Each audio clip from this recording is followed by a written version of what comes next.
How to solve a Rubik's Cube. There are many algorithms that can be used to solve a Rubik's Cube, but in this video we are going to show you an easy way to do it. So make sure you watch this video till the end. Step 1. Familiarize yourself with the cube. Before you start solving the cube, make sure you know the different parts of the Rubik's Cube, including the 6 sides, the colors, and the turning mechanisms. Step 2. Solve the first layer. Start by solving the first layer, which involves getting one side of the cube completely solid. Choose a color to solve first, e.g. white, and then find the matching white centerpiece. Then look for the edge pieces that have the same color as the centerpiece and put them into their correct positions. Step 3. Solve the second layer.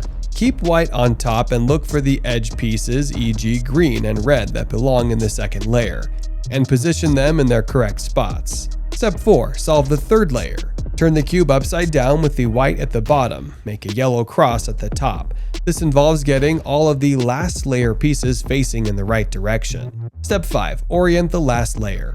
This is the final step, which involves permuting the last layer. All pieces are in their right places, you just have to orient the yellow corners to finish the puzzle. Step 6. Finishing the cube. Once you have completed permuting the last layer, your Rubik's Cube is solved. Thank you for watching this video. We hope it helped you. Don't forget to like, subscribe, and share.